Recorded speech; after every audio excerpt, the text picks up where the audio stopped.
The CWG can proceed with the opening of the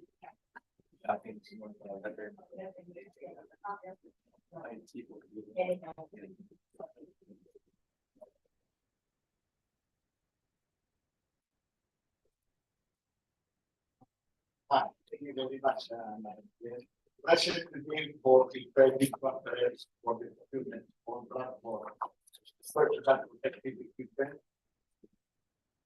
Have the representatives from the following company: Food Safety Incorporated, BAC,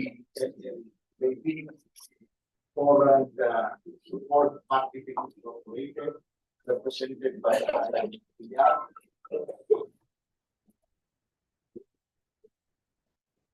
Rowena Tanang, Jonel Alonso, respectively. Morning, ladies and gentlemen. For the procurement of contract for various information technology equipment for the Philippines,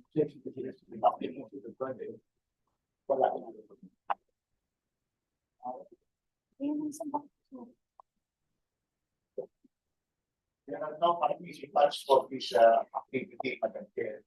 And also, this Chief Marasigan, ma'am, you are representing what here? Morning. Ano ba? Hello po. But I think we can proceed because we have already acknowledged the presence of the participating leaders for this activity. Thank you, ma'am. Thank you po, Attorney and Madam Chair. So magandang umaga sa lahat. Ito po yung ating pre-bid conference for two procurement projects of the DPWH. First is for contract ID number 23GC0051 with an ABC of 9,890,000 for the procurement of various information and communication technology equipment for the use of the Philippines Seismic Risk Reduction and Resilience Project, as well as for pre-bid conference for the procurement contract for personal protective equipment for CY 2023 with an ABC of 3,419,100 pesos. So the presentation of the outline presentation of this pre-bid conference will be first is we will show you how to prepare your bids and ano po yung eligibility, legal and financial documents that will be required from you to submit during the deadline for the submission and receipt of bids, as well as some of the technical specifications, the bidding forms that will be used, the format and signing of bids, and the sealing and marking of bids, as well as yung timelines for procurement from posting of the invitation up until the deadline for the submission of your bids. And then also you will cite some of the reasons why the mga bidders who are having eligible na reject po yung kanilang mga bids. And the last is yung question and answer portion on the ating. So first, for the purpose of the pre-bid conference is to address if ever na meron po kayong mga questions, clarifications about sa ating mga requirements. And kasi naman po naka-post na po ito ng mga documents sa website ng PDF sa DPWH. So you have already enough knowledge about what are we going to procure. And then to also ensure that you understand our requirements. And the last will be to ensure that if ever na meron po kami i-amend sa documents or i-clarify at least may idea na kayo ng issue is also, as a reminder, any statement that will be made during this conference will not modify the terms and conditions of the bidding documents unless mag-issue kami ng supplemental or bid bulletin. So, anything na mag-usapan As long as wala po Same quantity naman. Same quantity naman. the requirements of the bidding documents will be followed, should be followed. No? But if ever na may ma-i-amend kami or i-clarify kami sa bidding documents, we will issue supplemental or bid bulletin and they will be posted sa DPWH website at saka sa PhilGEP's website po. So, tignan na lang po natin yung mga supplemental or bid bulletins na may issue.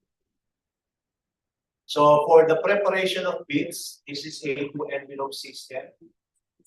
So, yung first envelope will be your technical component envelope. It consists of your eligibility documents such as yung ating pong PhilGEPs. So, your PhilGEPs must be current and updated. No?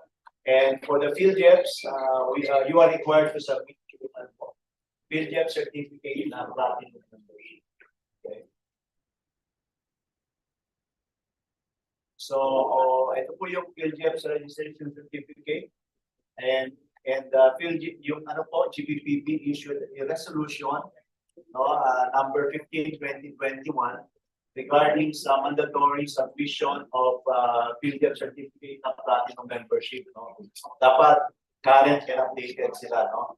Kaya lang, if ever na meron pong documents under the Annex A ng PhilGEP certificate, ibig lang pong sabihin ninyo, magkakaroon po ng automatic suspension ng inyong validity po ng inyong PhilGEP certificate.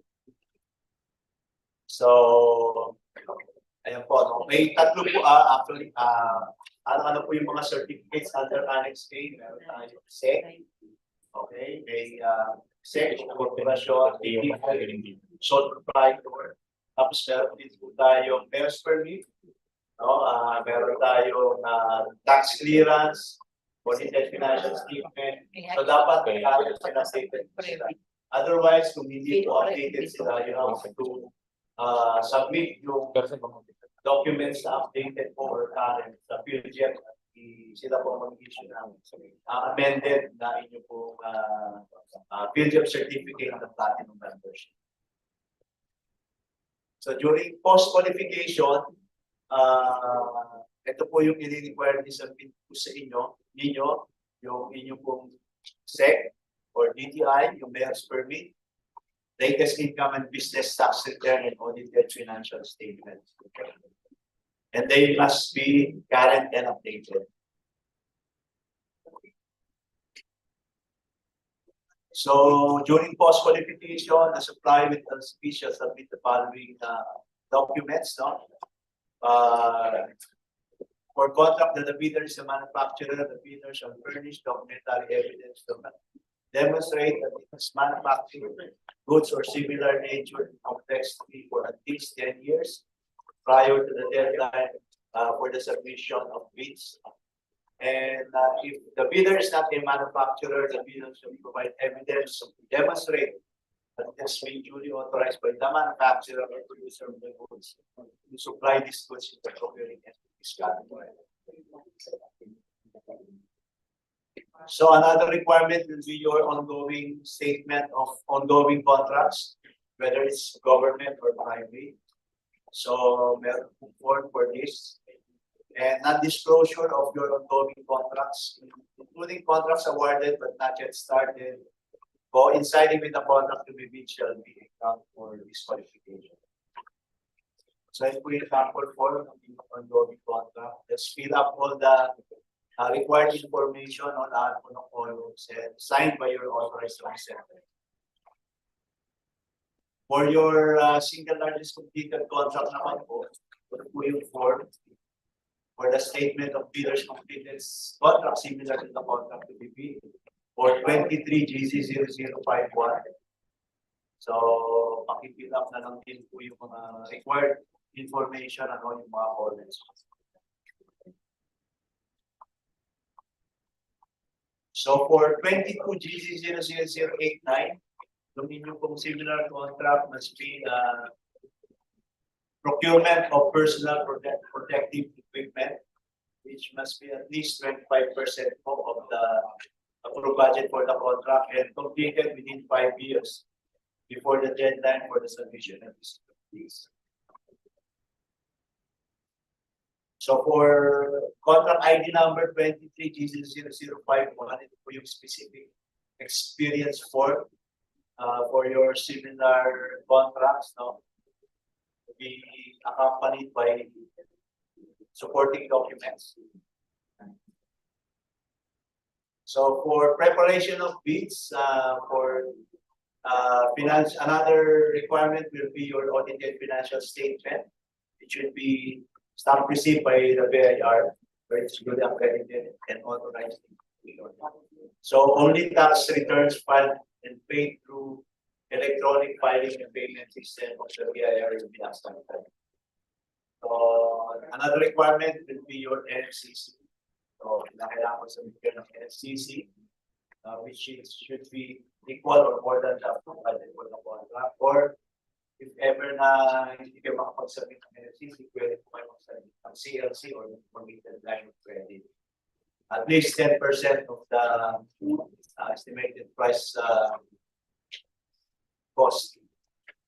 So if ever na mag-joint venture naman po kayo, may dapat existing na joint venture agreement. So hindi naman po, lahat po ng co-venturers must issue a authorized statements stating that you will enter by the provisions of the JBA in case na ma-award sa inyo.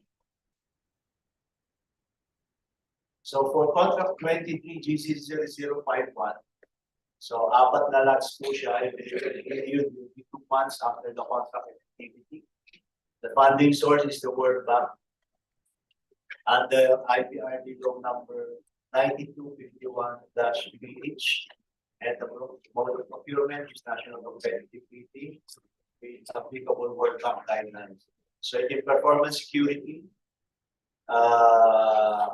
percentage of the total contract price is 2% for cashier, manager's check, and bank guarantee. If ever surety bond naman po, it should be 5% of the contract price for performance security. For 22GC0089 naman po, within 6 calendar days, dapat ma-provide niyo po yung, ma-deliver niyo po yung mga PPE po natin. So the funding source is also the World Bank. Okay. Ito po yung inyong pong bid security naman po, no? Bid security declaration or any other form of bid security such as cashier manager's check, bank guarantee, at least 2% of the ABC, and surety bond 5%. So for contract ID number 23GC0051, ang validity period po ng inyong bid is 120 calendar days now from the bid submission deadline. And the bid security as well, validity period should be 28 calendar days beyond the original date of the expiry of the bid validity or beyond any extended date if requested. So ang bid guarantees is must be quoted in Philippine pesos. So last day for requesting of clarification for contract ID number 23BC0051 is at least 10 calendar days for November 24 before the deadline set for the submission of bids. So bid submission will be on December 6 at 10 AM. And bid shall be declared late and shall not be accepted if submitted beyond the deadline for the submission and receipt of bids. The venue will be the multi-purpose hall, fifth floor, PWH building or Passion Drive for area money. So ito po yung lots for contract ID number 23GC0051. Apat na lots po siya. May IT equipment, communications equipment, surveying and design equipment, audiovisual equipment. So andito rin po yung corresponding surety bond, if ever na magsasabi kayo ng surety bond, for cashiers, manager's check, bank guarantee, or loan or letter of credit, as against our approved budget for the contract. So ito po yung form ng bid security declaration issued by the GPTV. Ito po yung gamitin natin for your bid security declaration. So ito po yung delivery schedule po. Use the form provided in submitting documents. Technical specifications naman po. Ito po yung form for your technical specifications and compliance for 22GZ0089. So yung nasa gitna po column, yun po yung lalagay nyo lang comply. Then yung sa rightmost will be your specifications as against our specifications. Tapos, specify na lang din po yung brand tayo offer po nito. So, regarding the statement of compliance and technical specifications, as mentioned, lagyan nyo lang po sa gitna yung comply. And then on the right, most will be your technical specifications. And they should be supported by evidence, such as your manufacturer's unamended bills of literature, or yung brochures, or unconditional statements of specifications and compliance issued by the manufacturer. So any statement that is not supported by evidence is subsequently found to be contradicted, or is subsequently found to be contradicted by evidence presented to render the bid under evaluation liable for rejection. So for this requirement, kinakailangan mag-attach po kayo ng support.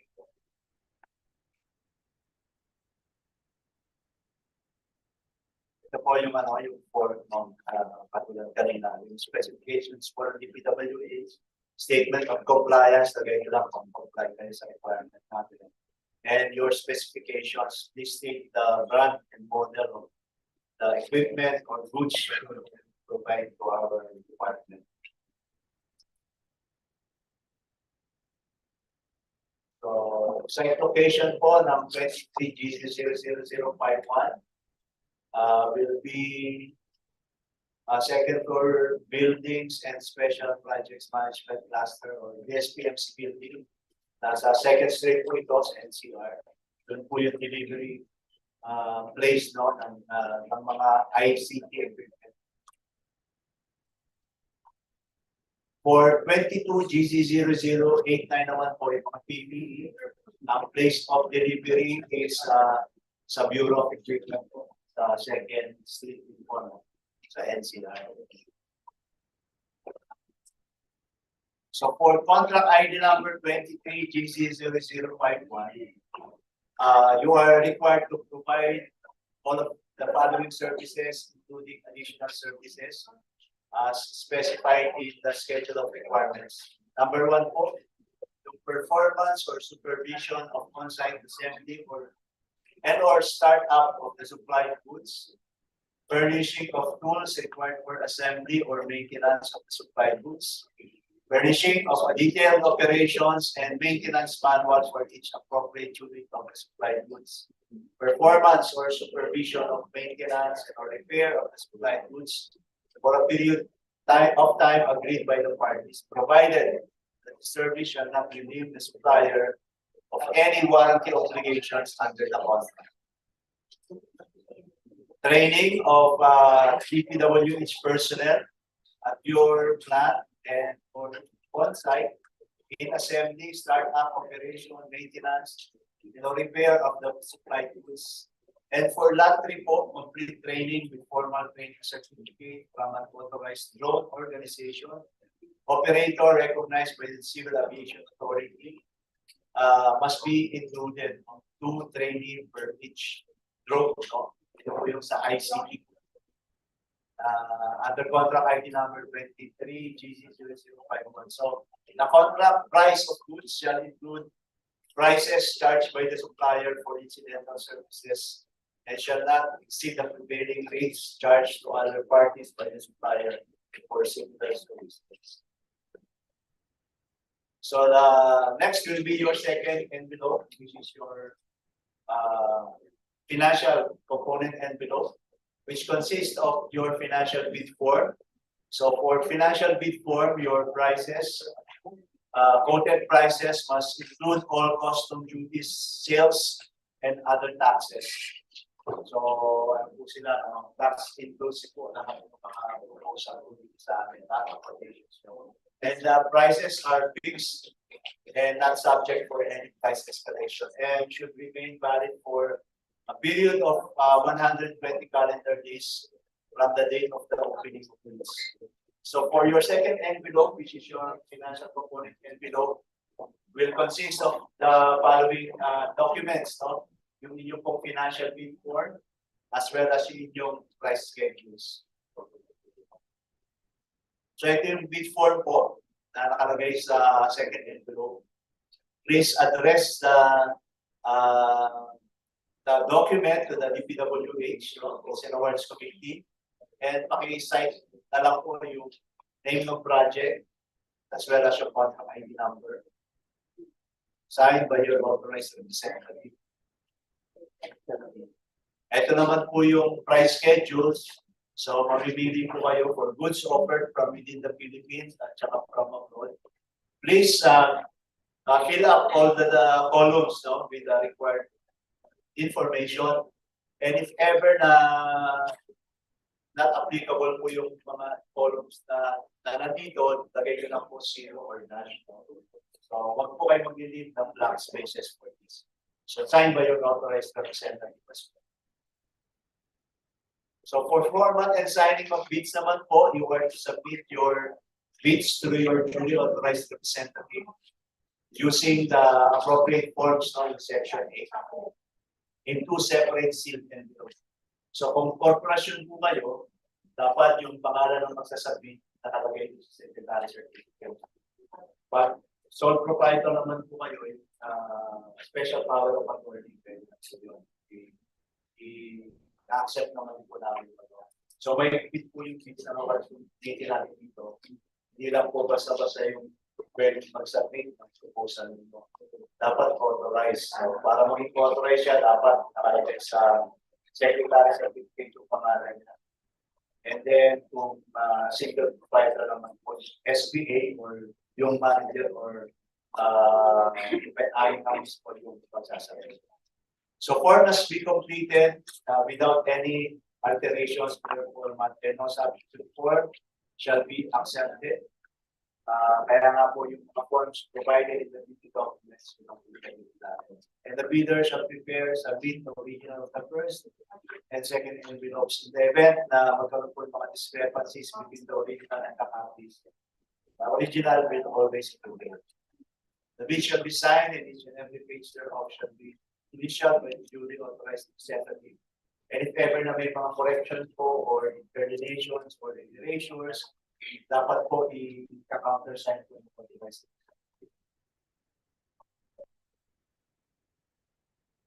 For sealing and marking of bids naman po, you want to submit and enclose your eligibility and technical documents in one sealed envelope marked original technical component. And the original of your financial component in another sealed envelope marked original financial component. And to seal them all in one outer envelope marked original bid. So each bidder shall submit 3 copies of the first and second component of the bid. So we are requesting that you submit hard copies or electronic copies of the bids. However, failure on your part to comply with the request shall not be grant for disqualification. So request po natin is 1 original and 3 copies. No? The original and the number of copies of the bidder shall be typed or written in the and shall be signed by the bidder or each duly authorized representative. Ito po yung markings ng envelope. Nakalagay po yung name of the contract to be made in capital letters. Pero din po yung name and address ng mga ninyo. Capital letters, naka-address po sa preparing entities sa Mission Awards Committee. Nakalagay po yung contract ID number. And then, where the warning do not open before the date and time for the opening of bids. So ito po yung timeline natin for 23 G00051, contract ID number. Last November 6 po yung advertisement and today is the pre-bid conference. You have until November 24 to submit your clarifications, non-written clarifications.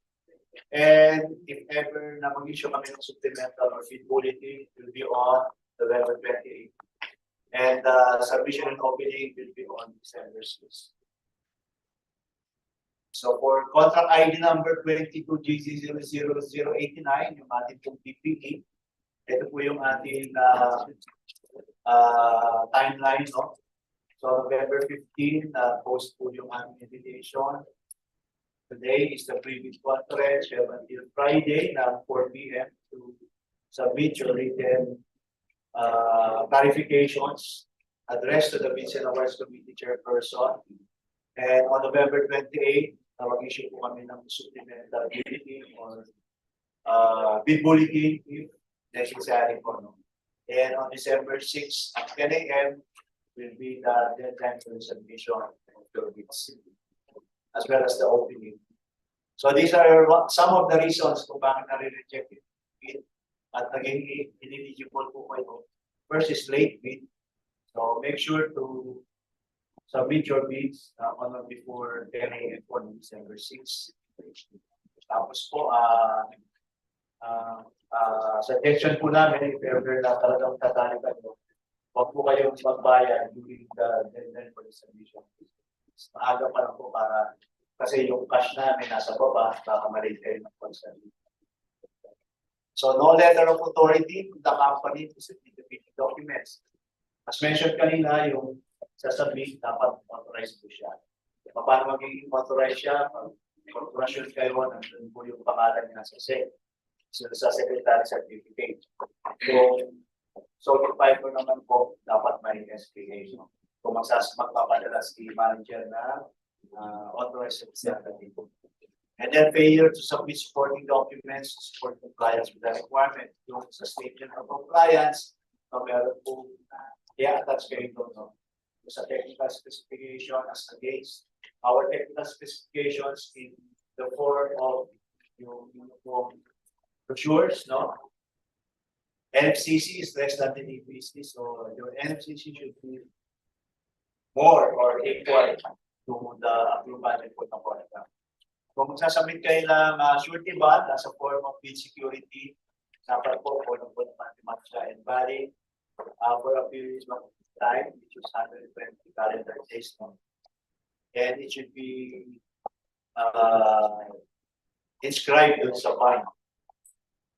So, short-term bid validity period and bid security validity period.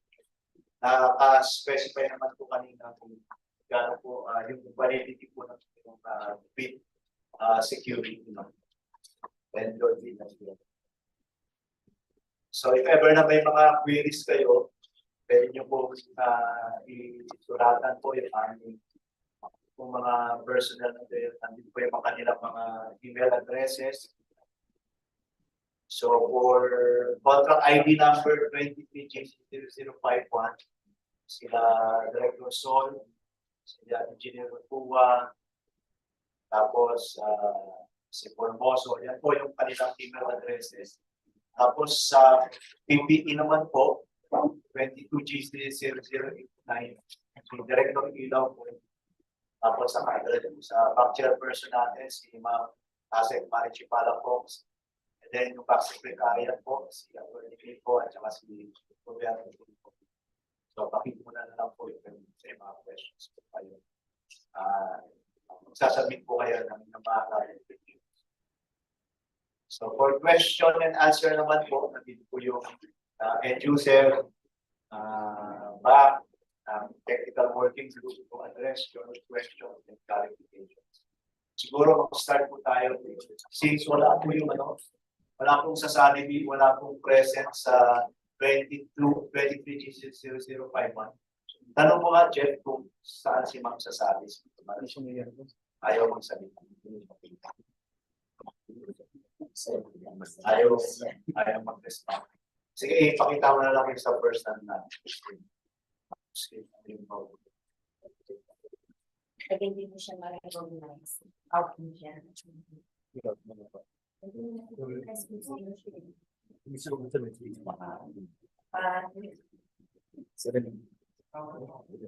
Ayun yung salita. Okay. So, Jeff, dun sa una ka,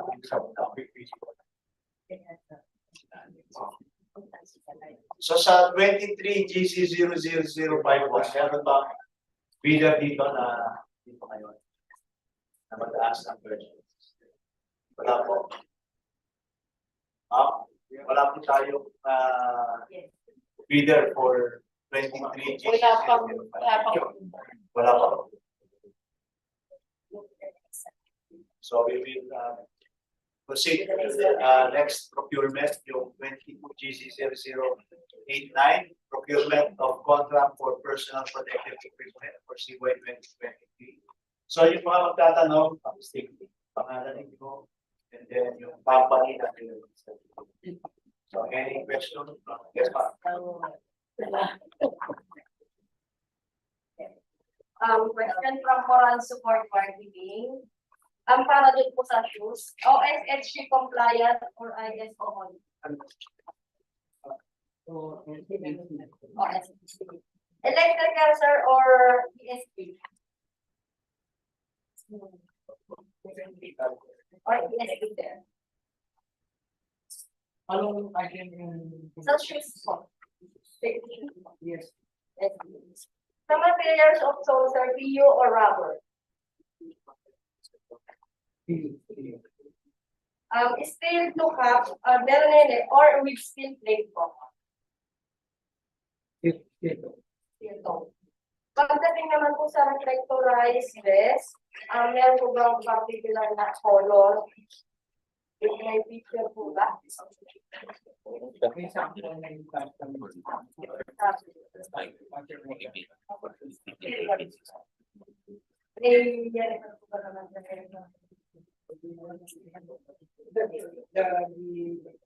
Industry standard. Ano po, if jacket size, di ba without sleeve jacket? Yung ano po ba with collar? Best wala. With the reflective tape, yung size po ba dapat na susundin? Kung nakalagay din sa nakalagay din sa Okay, sige. Location or design po ng mga regarding sa reflector o HP compliant?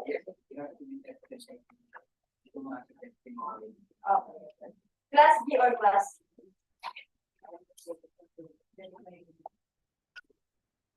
wala naman baka nasa nakalagay OSHG compliant dapat. Thank you po. Yes, sir. Alam ko ba yung sir, balikan ko lang kanina yung so for hard up, sir, kasi it also for the other visual communication show na parang basic, sir, kasi parang so may iba complications parang tapos is question so maybe we could ano natin siya so generally means I can buy all the items because of classification sa specific.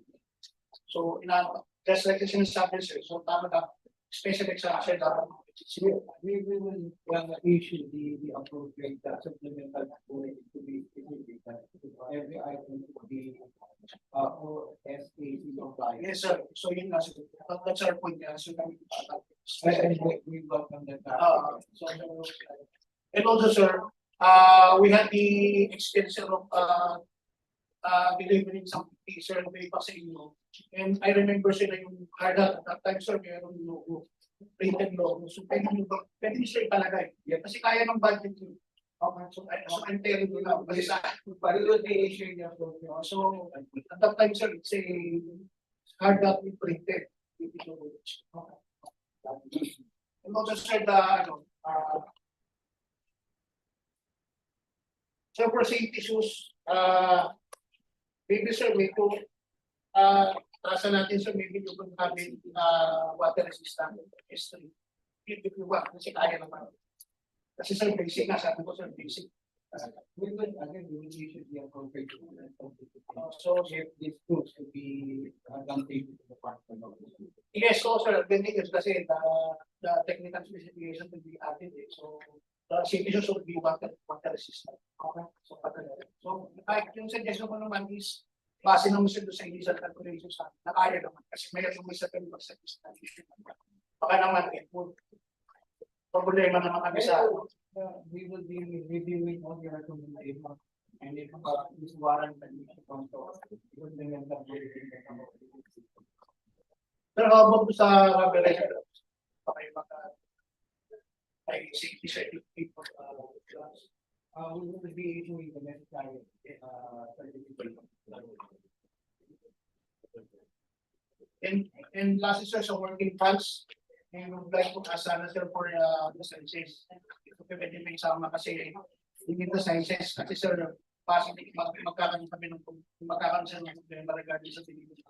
Pag walang sciences kasi pag nag-work kayo walang sciences sa isip pa. I think you're already participated in the video, but then we'll go over the video, then we'll be issuing the I'm not sure we needed that one kasi sir they will be having legal complications kasi kung paratagin namin yung funds. We need that one kasi para sa kasi sir, ang nandun lang sa big box is sizes lang for the city. We will be issuing the necessary supplemental code. And last sir, dun sa dun sa submission of bids. Tanong ko lang sir. If I remember sir na sir, bali will be submitting one envelope. And inside the envelope will be 3 envelopes. Tama po ba? Sir? 2 envelopes lang. One is Eh, one envelope ko na, sir. Ito specific sa one envelope sa submit namin. Pagbukas ng envelope, kinakalang may makita kayo yung envelope sa loob. O ba? The one envelope is the original bid. And the other 2 will be the copies. Tama po, di ba? The first copy and the second copy.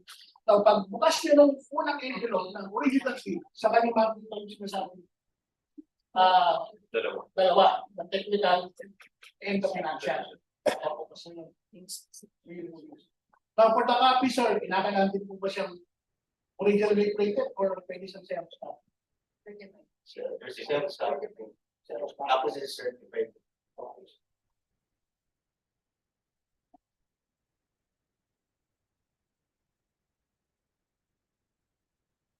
Meron na po. Okay, ma'am. Kasi kung si ano sir, ICT. Kung wala na pong questions, clarifications for 22 GC0089. Madam Chair, si ano po, Mr. Recognize the supplier. Engineering.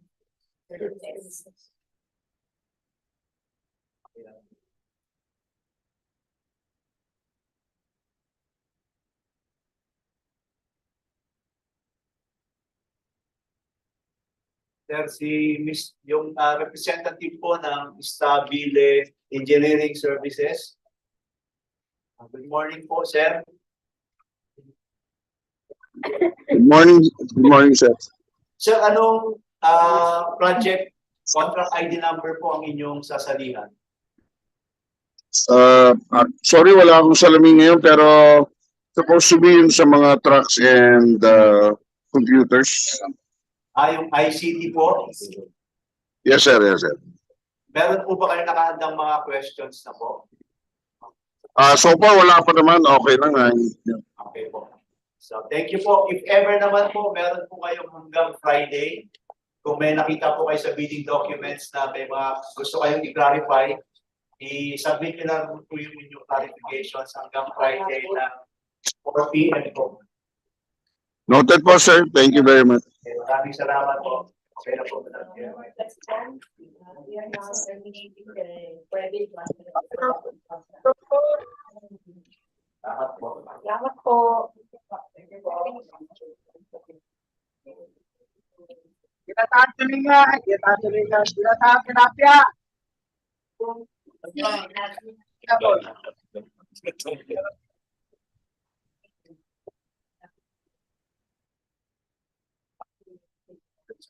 Burning.